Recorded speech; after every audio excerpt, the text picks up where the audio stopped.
thought of like, I put in all this work and I don't want it to go to waste, or like you've come so far, right? And it's the thought that it's going to go to waste if you pivot or if you rebrand.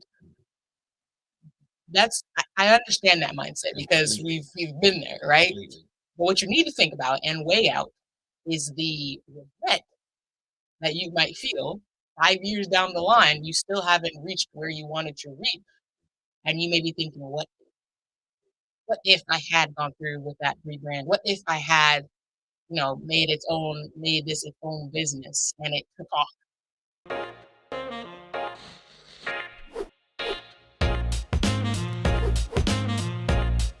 All right, we're out.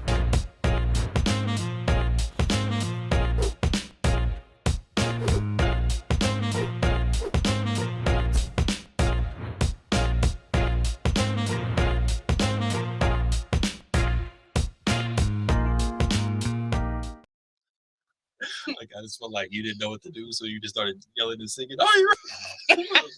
What do I do? We're started. All right, let me sing. Oh man. All right, so hey, listen, authenticity, which is something that we talked about on the launching call, right? We talked about like how do you make sure you're bringing your authentic self to a show, to a podcast, to a webinar, and I think laughter is the way to do it. But Queen, I want you to kick us off with starting about just the importance of assessment. How do you assess? How do you know if you're doing something right, something wrong? But yeah, kick us off, Queen. Yeah, so I think for us, kind of one of the things that triggered this rebrand in the first place was us looking at like, okay, we've been doing this for X amount of time. We're 100 episodes in. I feel like the milestone of hitting 100 episodes was definitely a natural point for us to kind of stop and look at how are we doing, and reevaluate. Like, okay, what is our goal for this podcast? Who's our audience for this podcast? Are we meeting their needs? And I think that kind of asking those questions kind of led us to the realization that we may not be meeting the needs of the audience, that we are trying to or not fully meeting the needs of the audience that we're trying to present to. Right. So I think that we kind of took we're not even connecting with the audience. There you go. Right. So I think looking at like the name True Health Forever, and does our content actually speak to that name? Someone who searches for that and finds this podcast, does they listen to an average episode of ours? Do we fulfill what they thought they would hear when they look at True Health Forever? And yeah, we were very honest with ourselves. Like, I don't know that they would be fully satisfied with an episode of the True Health Forever podcast if if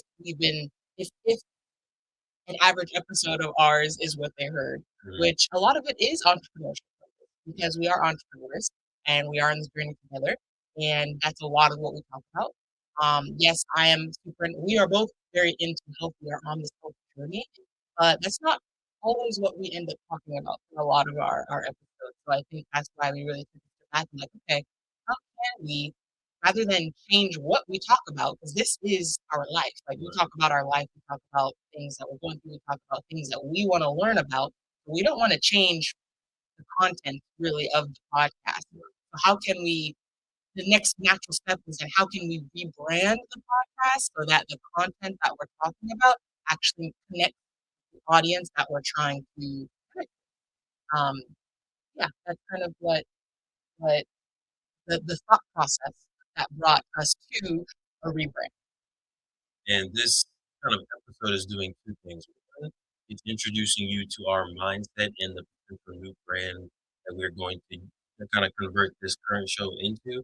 But also, if you have your own business, you may want to listen with that, right? Like maybe you have a clothing company, you have a writing company, a health coaching company, a board game company, you have a company, you have a brand, and maybe you're not seeing the sales that you want. You can maybe think about, okay, is the brand really what the customers are expecting, right? And you can kind of go through the same mindset that we've gone through and apply it to your own business. Okay? Now, the Queen did hit like 6 or 7 points that are already on this outline. She was getting into it, but we're gonna go back to this thing right here, and we're gonna see what we can do. My name is Sinclair, and I'm a functional diagnostic nutrition practitioner who has created a program that takes a deep dive into your hormone levels and your overall metabolic health to create a highly personalized weight loss protocol that will have you lose up to 30 pounds, gain energy, and have you feeling so good that you go into the back of the closet and pull out that freakum dress. We all have one. So if you are ready to invest in the last weight loss program you will ever need, go to queen2queencoaching.com and book a discovery call to figure out which queen to queen package is right for you. Talk to you soon.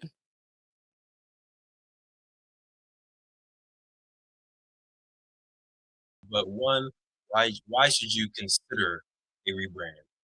So I want to talk about a definition that I crafted for brand. Okay? The definition is the perceived personification or embodiment of your company's mission, vision, values, product, and service. Okay? The perceived Yeah.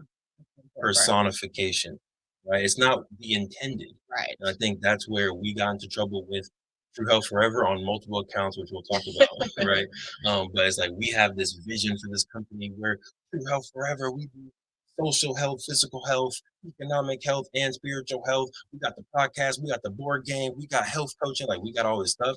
And in our mind and our vision, all of it makes sense. Right. All of it connects. But if you're just being introduced to Trail Forever for the first time, you've never listened to anything else, you haven't been on the website, you don't know Divine Sinclair, it can seem random, right? So now it's up to us as we're building out these individual arms of what the vision is. Each individual arm needs to almost have its own identity and brand that makes sense to that arm, Right. to that muscle. Right. I think, yeah. I think to your point, like if you think of like a tree, right, and all of the different kind of business ventures we have are different branches.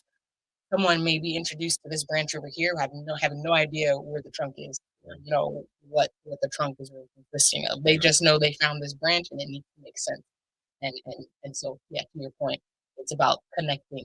Um, it's about making sure that each different branch is a branch on its own, and it doesn't necessarily. Yes, they all connect to a trunk, but it shouldn't need to be connected to a trunk to make sense. Yeah. If that makes sense. Yes, that does make sense in the metaphor. I got you. Okay, thanks. So a prime example of how we've already made this mistake and like reflecting, we were like, oh, we've been through this. This is what we did, and we've seen a huge change. Is Play Black Wall Street, right? So True Health Forever was our first business that we started in 2016, right? It's still the core business. Eventually, it'll probably get turned into a corporation that houses all the other businesses. But right now, True Health Forever LLC, first business, right? The first product that we made was Black Wall Street, the board game. It was on the True Health Forever YouTube page. It was on the True Health Forever Instagram. It was sold on the True Health Forever website because that was our brand. That was our company. But the perception from the audience was one, True Health Forever. Is this a health company? Is this a supplement company? Right. Like, what is this company and why is it selling a board game? Disconnect. And then on the other side, people who purchased the board game but saw like True Health Forever on their credit statement, they're like, I didn't purchase anything from you. I bought a board game. I didn't buy health services. There was a disconnect on both sides. So we were like, okay, what can we do? So we created an entirely different brand that spoke directly to that product, directly to that customer segment called Play Black Wall Street. Since we've made that pivot, and really quickly, rewind. What stops people from making that rebrand, from making that change? What do you think? I feel like you don't it's the mind it's the thought of, like, "I put in all this work, and I don't want it to go to waste," or, like, "You've come so far," right? Yeah. And it's the thought that it's gonna go to waste if you pivot or if you rebrand. I understand that mindset because Completely, we've been there, right? completely. But what you need to think about and weigh out is the regret that you might feel 5 years down the line, you still haven't reached where you wanted to reach, and you may be thinking, "What what if I had gone through with that rebrand? What if I had, made this its own business and it took off, right? Then you will never know because you didn't actually go and do it. So for me personally, I'd rather live with the frustration of, "Ugh, we've done this work and now we have to start over, or now we have to pivot and putting in that extra work." I'd rather have to deal with that than to deal with the what if of what could have happened if you actually listened to yourself and took that extra step. But great, great, great. Please, and don't just take our words and think, okay, I got to rebrand tomorrow. Like, do a little bit of research. We'll talk about the steps later. But if for some reason there is a disconnect between your brand and the product, or your brand and the service, or your brand and the audience, you may want to start from scratch or just rebrand your current stuff. Right? You don't necessarily always have to start from scratch. But that's what we did. Okay. We had the True Forever Instagram, which had YouTube stuff, was focused on health, focused on our lifestyles, focused on that type of stuff. Now we had this product that we wanted to sell to the brand, but it didn't make sense. So instead of rebranding Trail Forever, we created a completely new brand called Play Black Wall Street. Them or the law of extension when you read the book 22 Immutable Laws of Marketing. But law of extension, we created an extended brand, and now this extended brand has double Mhm. the amount of followers on Instagram as Girlfriend. It has more YouTube subscribers, more visits to the website, sales, all of that stuff because we pivoted, Mhm. right? Because we made it its own brand. So I know you're hesitate. You have that hesitation, like, oh, I don't want to start over. I don't want to start from zero. I don't want to start from scratch. But from experience, if you're able to rebrand, if you're able to niche down and make it so the perceived personification of your company matches your desired personification of your company, you will get better results. Okay? A really good other example that I'm pretty sure I learned from you. Did you know that Kaiser Permanente started out as a steel company, right? Yeah, yeah, Kaiser Steel. And then they were trying to figure out how they can keep their own employees, healthy and give them some type of insurance. So that's how the whole insurance game even came about. And now, obviously, Kaiser Permanente has nothing to do with steel. But could you imagine if it was still Kaiser Steel and they were still a steel company, but they were like, oh, also we sell health insurance. You want to buy health insurance from us? You're like, no, right. I want to go to a health insurance company for that, right? So yeah, just imagine like where they that's probably the number one or one of the number one, healthcare providers at this. And so I could just imagine like what it could have been, or the what ifs that they would have been stuck with if they hadn't taken that rebrand and Right. created something completely separate from their steel company. I have no idea if the steel company it Right. still exists, right? And that's the point. We don't know because it's completely separate now. So there's probably a lot of companies out there that have done some type of rebrand, and you only know the rebranded company. Now you have no idea where they started. That's the point, because they took that leap of faith. They said, "Okay, we're going to rebrand. We're going to do whatever," and it tends to work out if you do it the right way. Yeah. Another really good tangible example is, would you drink lemon lime Coca-Cola? Why not? Like, if Coca-Cola, the brand, Mhm. like, we have lemon lime flavor. Buy it now. Would you buy it? And I wouldn't buy it in general, but True. but if I drank soda like that, I still wouldn't because there's Sprite. Right.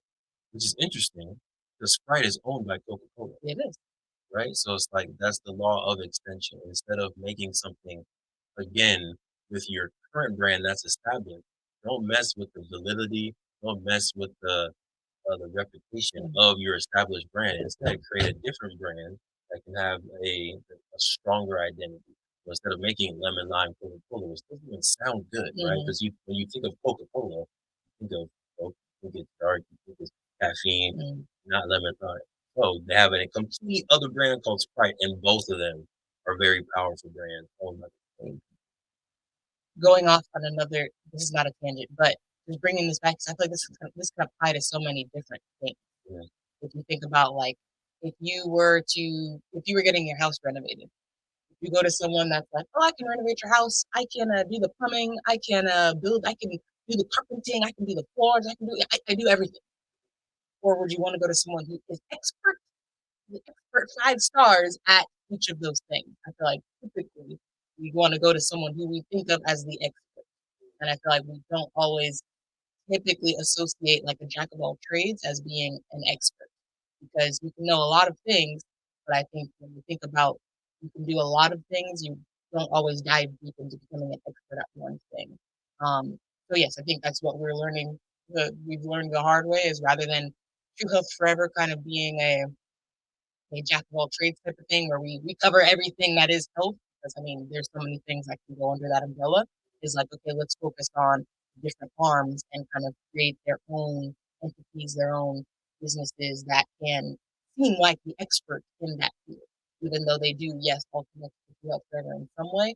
But Playback Wall Street now seems like an expert or is an expert in like the financial literacy, Talk about it. homeschool Talk education about it. world, right? Talk about it. Whereas True Health Forever probably never could have got to that. Thank you for tuning in to the True Health Forever podcast. We hope you learned something valuable that you can take and implement into your life. Now, we've all heard that sharing is caring, and this podcast is no exception. If you enjoyed this episode, please share it with a friend, a family member, a coworker, a stranger walking down the street, anybody who you think can level up from this message. As always, we appreciate your support, and we'll talk to you next week. Be well.